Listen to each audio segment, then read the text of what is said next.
I just had a really humbling realization that the last 3 men I have been on a date with have all ghosted me. I recently got dumped by a good person for a good reason, and that honestly, I think it is so much worse than being dumped by a bad person. It triggered the fuck out of me. Oh my god, why am I crying? I was back on the dating streets for 1 fucking week and I'm already traumatized. I have never been so humbled after a first date. What's up, y'all? Welcome to DesktopDrop. Let's dive in. I just had a really humbling realization that the last 3 men I have been on a date with have all ghosted me. I think communication might be a little bit broken because the first guy, for example, we had been on 7 dates together, and I tried to arrange a plan with him for the week and he disappeared. The next guy was 1 date, and after the date he messaged to say how much fun he had, and I said that too, and I thought we would book in another one, but apparently not because he too disappeared. And then the third one, we went on 1 date and I messaged him the next day to say thank you for buying the drinks, and he just didn't reply. The same guy that was sucking my face in the front of a pub. So I'm confused. It's probably something to do with me. I know that's really toxic. There's probably something about me, but I shouldn't think like that. I'm just thinking dating is a little bit broken and I don't quite know how to fix that because I put my most authentic self out there and I try to be exactly who I am here with my friends, wherever, and it still goes this way. When does it end? When does my Prince Charming just appear? I don't know, but yeah, humbled. Ghosting has become so common that people blame themselves for someone else's lack of communication. But disappearing after showing interest isn't closure, it's avoidance. Dating doesn't feel broken because rejection exists. It feels broken because honesty has become optional. If you follow me at all, you know that I've recently got dumped by a good person for a good reason, and that honestly, I think it is so much worse than being dumped by a bad person. Okay, because you can at least be like, your friends can be like, he was an asshole. You can be like, yeah, he wasn't. When my friends say this, I'm ready for a rebuttal. You know why? Because I had those rebuttals when we were dating. And also, not to mention, no one ever said that because he's a good person. Does anybody have a map for when this goes away? Okay, I will take Apple Maps, I'll take Google, I'll take anything actually, any advice, because I need something to complain about so I can feel better. There's nothing. I can't find it. Sometimes a good man walks away because he knows love alone isn't enough. Not every breakup needs a villain. Sometimes the strongest decision a man makes is knowing when to leave. I was back on the dating streets for 1 fucking week and I'm already traumatized. I was humbled so fucking fast. Not me going into dating being like, I'm gonna find my boyfriend. That's a fucking joke. I don't even know if I want a man to look in my direction for the next 3 to 6 months. But if one does, I'm requiring a full fucking resume. I want a background check. I want sources. There's gonna be a questionnaire. And why do I feel like I need to put the question, are you single or are you in a relationship? That's where I genuinely feel like we are at these days. Also need to know what exactly is their definition of single, just to make sure we're all on the same page. I'm gonna have them send me a photo of every single room in their house. And I'm gonna post it on Facebook. I'm gonna post it on Instagram. I'm gonna post it on Snapchat. I'm gonna post it on Venmo. Anywhere you can post a fucking photo, on Twitter. Does anybody recognize this room? Tell me right now. Before I even say hello to you, honestly, before I even get my foot in the door with you, you need to send me all your credentials. You know what, moving forward, every fucking man who I talk to, I'm charging him $100 for an hour of my time. With some of these men, I genuinely feel like I should be getting paid. I'm gonna start suing motherfuckers for emotional distress. I always tell myself, and I always tell you girls, there are good guys out there, and there are good guys out there. But why the fuck Do we have to weed through all the bad men first? It's honestly been a crazy couple of days. This last week has been a complete mind fuck, a mind boggle. My brain feels like scrambled eggs. I'm emotionally drained. I have an emotional hangover. What I've like shared isn't even the tip of the iceberg. I honestly feel so fucking weird. I'm just taking on a lot of emotions. I'm hearing a lot of their stories, and then I'm going through my own emotions. And I'm also thinking about the things that he said to me and then putting myself in their shoes. Like, I just can't help but think that and think, wow, that could have been me. Or like he said that, like, I could have seen myself going down that same path. Like, mourning, like, the idea of what could have happened to me is just such a weird thing. So much has happened in just 7 days. I think more good than bad has come out of this. I don't know where we go from here. I don't know where I go from here. It's time to take another break. That 7 days felt like 7 years. There are good men out there, but they're usually the ones women overlook while chasing the same exciting red flags over and over. At some point, it stops being all men and becomes poor choices. Okay, so I got dumped again. Shocker. I know, we all know. You're probably thinking, Jill, are you the problem?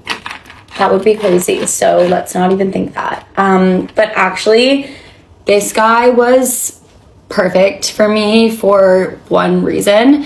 And the one reason was that he was very low maintenance and didn't require much attention. And it was just gonna be like it was like I knew we didn't have a future, but I was like, oh, like we could be nice to each other for the summer. But odds are, if you are like keeping someone on the back burner, they're probably also keeping you on the back burner. I know, it's so humbling. I was like, I don't understand how he even had time to see other people, but like realistically, we weren't even really hanging out. I was just using him for like that emotional support background, and then like looking to hang out once a week.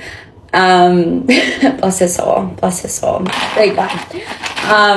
But still, I was like, it was humbling to realize that I'm not his first choice, even though he wasn't mine. But I mean, I feel like right now I'm my first choice. Like, this sounds so bad. I would say he's like number 2 on my roster, but it's because I'm number 1. And I also just wouldn't put him as number 1 because like I wasn't gonna date him. But I really liked having him around for those 2 weeks. It was just like simple, low effort. Yeah. Sounds like both of them wanted convenience, not commitment. You can't complain about not being someone's first choice when you already admitted they weren't yours either. That's modern dating in a nutshell. Okay, so I just asked this guy.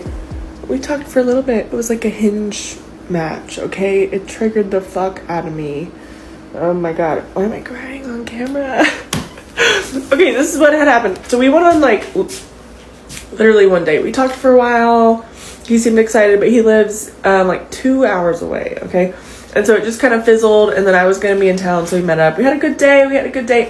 And then I could just tell, like, things were not vibing afterwards. You know, I could just tell his energy was a little reserved, and I was like, okay. So I just let it fizzle, whatever. But this is some guy, I was like, oh, he's hot. He's, like, established, da-da-da. I was like, I like this guy. And things went well on the date. Why is he? What happened? I never got clarity. So tonight, a few months, I just sent him a voice message and I asked him, I said, hey, I hope you're doing well, blah, blah, blah, blah, blah. Pleasantries. And I said, hey, I just would love to know, like, what the disconnect was. Like, what was the, like, I thought we had a fun time. The communication was fun.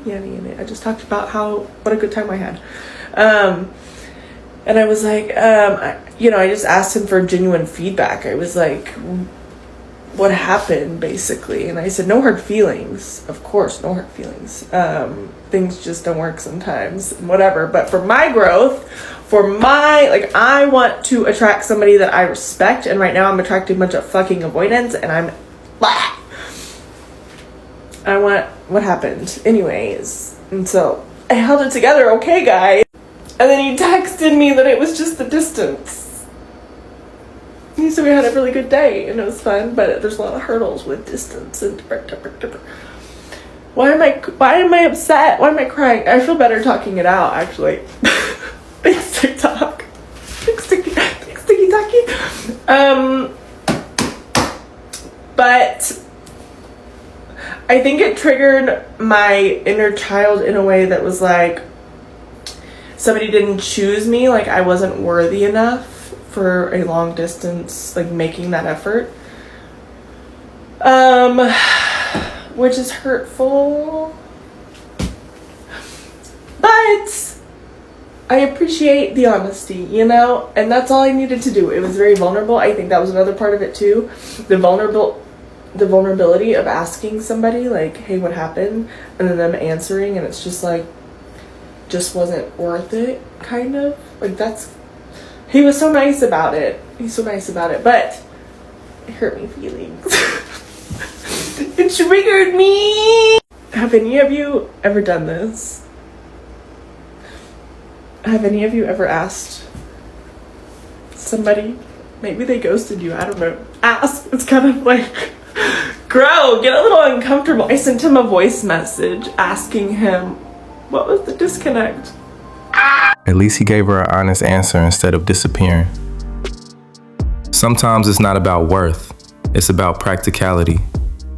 A good man knows when the circumstances don't make sense, and that's better than leading someone on. I have never been so humbled after a first date. I'm on a date with someone and I thought the vibes were good, conversation was nice, he was interesting, I thought maybe he thought I was interesting, we were laughing, we were asking each other questions, you know, get to know each other. So I walk him to the light rail station, say goodbye, I'm like, it was really nice getting to know you, would love to see you again. He just said, yeah, I don't really feel a connection, but it was nice getting to know you, let's be friends. I've never been so humbled. I was shook for about an hour afterwards. On the plus side, I'm gonna take that as the universe telling me that I'm not ready to date yet. I already deleted Hinge, just gonna focus on myself and running the half marathon that I impulsively signed up for. That's how mature adults handle dating. He didn't ghost, didn't lead her on, he was honest. More men should normalize clear communication instead of giving false hope. So I came to my mirror just to look at myself and I'm like, damn, I'm actually, you know, pretty. But I live in Seattle. I've lived in Seattle for 2.5 years and I feel like dating is trash, especially as a woman of color, as a black woman. I'm like, there are no suitors. No one looks at me here. Go to New Orleans, go to Houston, go back to Boston. People will like hit on me and I'm like, what is it about Seattle? I don't know if it's just a granola crunch type of dudes. I'm not finding a very diverse crowd because it's usually the little like conservatives where I'm like, I'm black. This will never be. Or Abercrombie & Fitch that I am not their type and vice versa. So it's just like a weird dating pool here. A lot of granola, but not enough flavor, you know? Not enough spice. Sometimes it's not you, it's the market. Attraction changes from city to city. The right man isn't going to appear just because you exist. Sometimes you simply need a better dating environment. I've always been the girl who like could not imagine themselves with a boyfriend and like couldn't even imagine being obsessed with a man. I've never had a boyfriend. And so I just thought I'm super hyper independent, even long distance together. Like I'm not going to be that person who's like, oh, I'm thinking about my boyfriend because I have my own life. And like, I just thought there would be like a side piece. I didn't think I could ever imagine a boyfriend being that important. Let me tell you, this could either be good information or bad information. If you are like doubting yourself, thinking like, wow, I'll never actually love someone that much that I think about them, just know you will and it'll just come naturally. So if you're like, how do I get myself to be like that? It will happen on your own, okay? And if you were someone who's like, oh, that will never be me, like in a good way, thinking, oh no, my boyfriend's just gonna be a side piece, like I'll never be missing him from a distance, just know that it doesn't work like that. It does not work like that. Because here I am, like, studying, and this is just so not me. Like, so, I've just accepted the fact that I'm just a changed person now that I've been with my boyfriend for, like, a year, but this just, it still catches me off guard, and it's so embarrassing, especially that we're long distance, because I'm, like, doing my work, studying, and I'm like, oh, can't wait till I can see my boyfriend next. And I'm, like, catching myself being like, girl, lock in. Like, it is just, it's so embarrassing, and I don't know when this happened to me, but here I am, and I just have to start embracing it at this point. Funny how the I don't need a man mindset disappears when she finds the right one. The truth is, healthy relationships don't weaken independence. They give it a purpose. nothing will humble you more than dating online, especially if you're a woman. Because if you're a beautiful woman, you're used to somewhat of like pretty privilege. Why is that word so hard? And with pretty privilege comes maybe a certain level of expectation of, you know, how people are going to treat you when you're out. But when you get ghosted for the first time off of a dating site or dating profile, it's like, wait, what? Me? And so honestly, I love online dating because of that, because it gives you a taste of what goes on in the real world and just like how to sift and sort through the bullshit that you really don't want to deal with or the ones that you really don't want.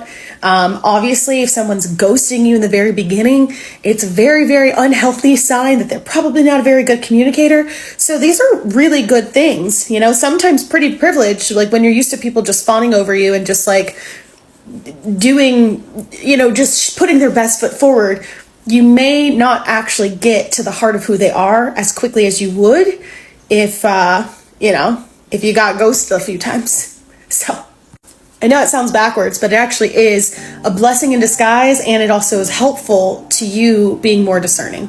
So good luck out there. Online dating humbles everyone. The difference is, many men have dealt with rejection for years before getting one date. Learning not to take it personally is part of the process for both sides. I've been humbled. The dating apps have officially humbled me.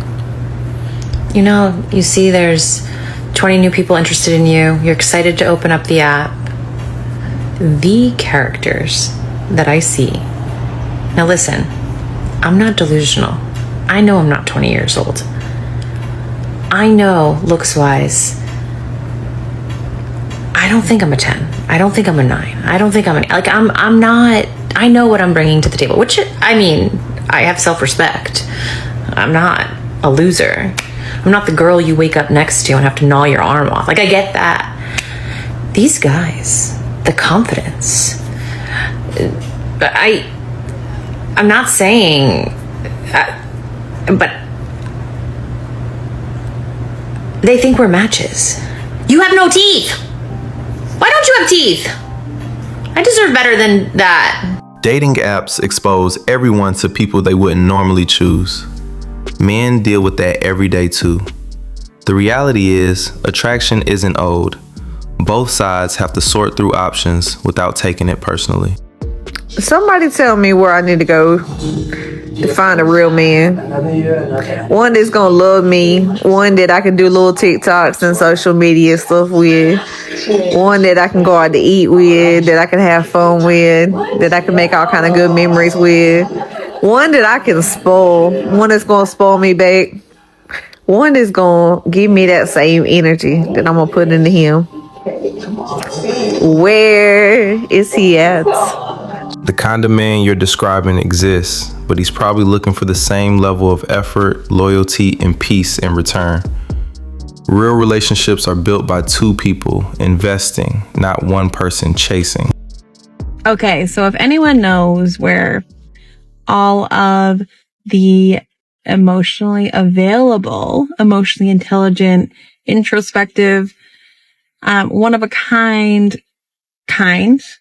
nice, funny,